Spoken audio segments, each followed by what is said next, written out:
Ya, assalamualaikum warahmatullahi wabarakatuh.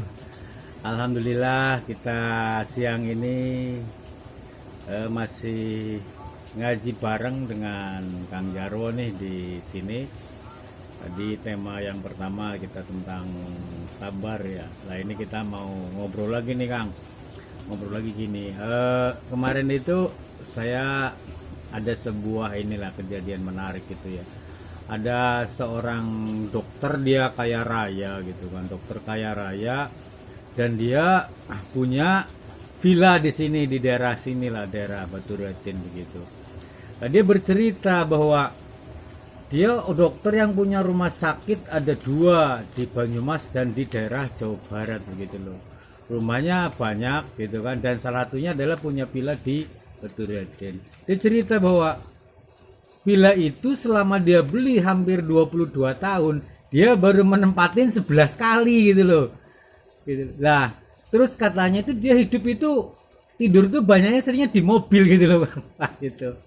Lah sebenarnya berarti kan tidak mesti ya bahwa orang yang kaya itu bisa menikmati hasil kekayaannya gitu loh Kang. Berarti terus sebenarnya kebahagiaan itu ada nggak hubungannya dengan kekayaan atau dengan materi gitu loh Kang. Lah ini mungkin coba, ada juga bahan orang yang tidak punya apa-apa tetapi dia ya bisa terbahak-bahak, mungkin dia nggak hanya punya makan untuk hari ini tetapi dia gembira-gembira saja tuh gitu lah. Itu gimana Kang menurut jenengan tentang ada nggak sih hubungan materi kebahagiaan di dalam hati itu dengan kekayaan atau dengan kemiskinan itu loh Kang. Lah ini monggo Kang Jarwo dikaji bareng ya gitu.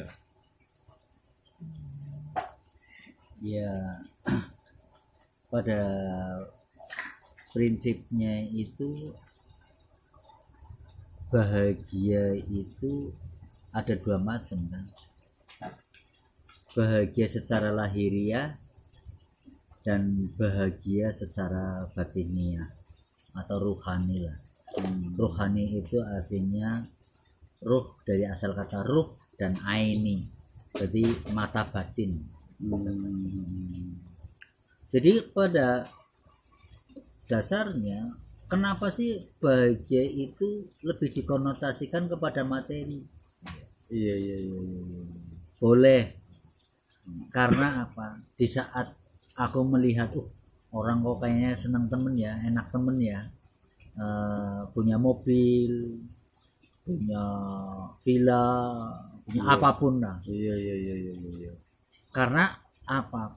Kondisi aku itu di bawah. Iya Kan? Maka melihat yang di atas, kayaknya kok kepenak temen ya. Iya.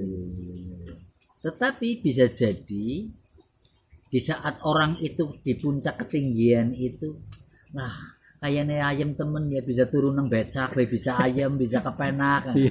Iya kan? Iya. Lah mana sejatinya yang namanya kebahagiaan mana sih?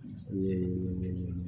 Maka ada sebuah kalimat bahwa dunia dan seisinya dalam genggamannya. Iya. Iya kan? Gimana penjelasan kalimat itu Kang? Iya. Dunia dan seisinya dalam genggamannya artinya apa? Aku bisa menguasai dunia, tetapi bukan dunia dalam konteks materi. Aku melihat alam kasunyatan ini bahwa itu dalam genggamanku. Dalam genggamannya artinya aku sadar dengan kesadaran diri. Kan seperti itu. Aku tidak mengakui anak, artinya dalam konteksnya bahwa anak kayak aku kayak apapun, aku tidak akan, jangan sampai terpancing. Artinya begini, coba kalau anakku misalkan masih kecil,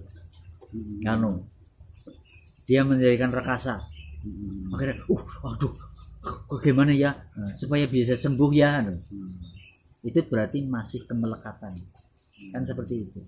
Apalagi sampai ke materi, aduh, motor yang karena mau hilang ya. Iya. Aduh, gue mobil ngono karena mau barat ke priwe ya. Iya. Berarti kamu belum bisa menguasai dunia. Tapi kalau bisa menguasai dunia, bokar motornya hilang, bokar orang terpikir Iya, iya, iya, iya, iya. Tidak ada kemelekatan di dalam dirinya itu bahwa itu yang menjadi merusak jiwaku. Kemelekatan itu apa disebut dengan rasa memiliki atau gimana? Iya, rasa kepemilikan. Hmm. Melekat itu memiliki. Makanya disebut melekat, berarti nempel gitu kan. Iya, iya, Nempel. iya. Oleh karena itu di dalam pelajaran yang paling berharga di mana Kanjeng Nabi itu mau meninggal, maka di bawah kasurnya itu ada 7 dirham. Kemudian diberikan kepada orang, pokoknya dibagi. Nah, konteks di situ adalah apa? Agar aku tidak merasa memiliki. Sebab merasa memiliki itulah yang menjadikan kehancuran hati kan? Kan seperti itu. Iya enggak? Iya, iya. Oleh karena itu kita belajar. Ada orang secara materinya cukup tetapi jiwanya kosong. Tetapi ada orang yang hanya hidup biasa-biasa saja, justru dia mendapatkan kedamaian. Nah, kalau bisa, iya aku dunia banyak, tetapi aku tidak merasa memiliki. Hanya untuk berbuat kebaikan. Harapannya kan seperti itu. Iya sih. Iya, bagaimana Abdurrahman bin Auf itu sahabat Nabi yang paling kaya. Dikatakan sama Nabi, ya Auf, kamu nanti masuk surga itu bagaikan kaki terseret-seret. Maka gimana ya Nabi? Baiknya jual itu unta. Lah, sumbangkan. Maka Abdurrahman bin Auf itu menyumbangkan untuk perjuangan Islam 1000 unta. Nah, coba kalau dikalkulasikan, katakan sekarang 7.000, 7 juta katakan, kalikan 1000, kan 7 miliar. Andai kata dibikin lah ya, 7 miliar. Artinya apa? Di situ itu untuk menghilangkan kemelekatan, agar jangan sampai bahwa pengakuan aku ini loh yang punya sampai 1000 unta, sehingga itu yang membuat terseret-seret. Artinya apa? Tidak merasa kenyamanan dalam kehidupannya. Tapi kalau kita bisa melepas, maka kemudian pengakuan diri, wow yang bisa itu yang paling melekat. Maka dalam konteks hukum Islam, maka disebut adanya kurban. Korobaya kurban, artinya memotong. Memotong apa? Kenapa ada kambing? Kenapa ada sapi? Kenapa ada unta? Kan seperti itu. Iya. Kambing sifatnya iri, supaya memotong sifat irinya kamu. Ya. Iya. Memotong sapi artinya di situ mencontohkan, menggambarkan adalah sifat kikir. Buktinya kotorannya sendiri aja ditiduri. Yang menempel. Akhirnya apa? Kikir, pelit. Jadi jangan orang jadi pelit. Unta di padang pasir aja tetap berjalanan. Sifat apa? Sifat sombong. Sehingga sombong, kikir, iri, agar kita bisa memotong. Herannya, kenapa Nabi mencontohkan di saat menyembelih kambing kurban, pasti orang yang menyembelih itu dapat 9. Iyalah. Iya kan? Ini biasanya dikasih pupune sikil ngarep lah. Iya kan? Artinya apa? Orang itu tidak bisa menghilangkan sifat irinya atau sifat pikirnya atau sifat sombongnya, ndak bisa. Tetap ada, tetapi bisa mengendalikan. Itu kan maksudnya seperti itu. Sehingga bahwa kekayaan itu jangan dikonotasikan hanya materi saja. Kamu bisa kaya hati. Anane mung gawe seneng. Artinya hanya bisa membahagiakan orang. Apakah tidak sama? Rikala kamu tersenyum kepada orang, sama saja orang itu diberi katakan uang 100.000 kan senang. Kamu memberikan senyum itu kan sama kan? Iya enggak?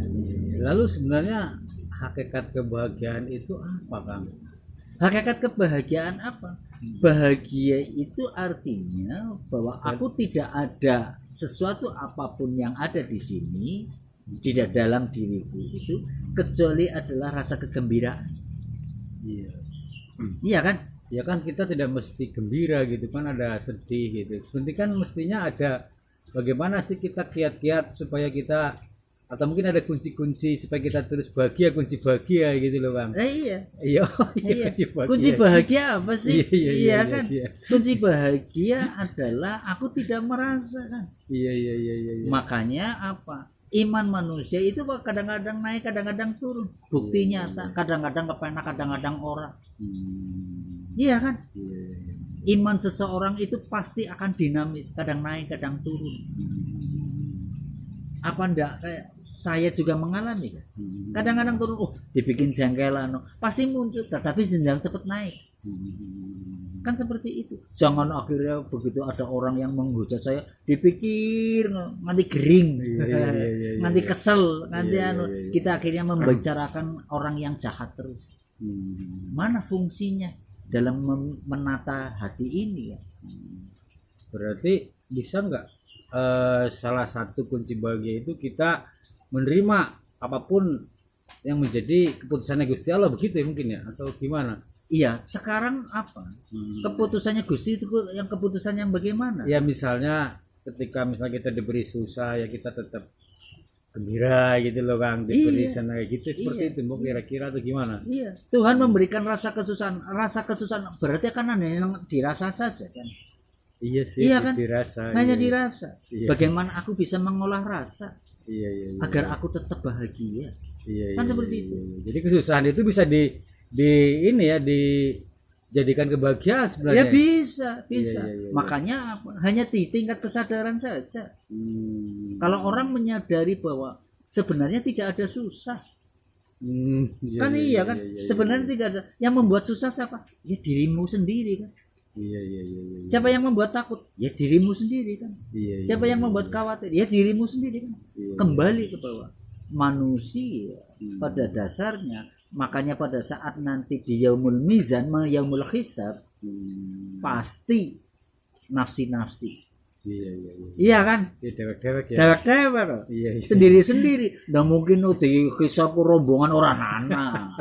Pasti sendiri-sendiri. Iya. Sebab apa? Yang merasakan susah dan gembira itu ya diri masing-masing. Itu yang dimaksud bahwa sehingga kita merucut kembali lagi bahwa kehidupan manusia itu kaya dan miskin itu untuk keseimbangan. Itu seperti itu. Terima kasih Kang, alhamdulillah. Berarti kita di sini tentang hakikat keseimbangan ini ya Kang ya. Iya. Oke, terima kasih.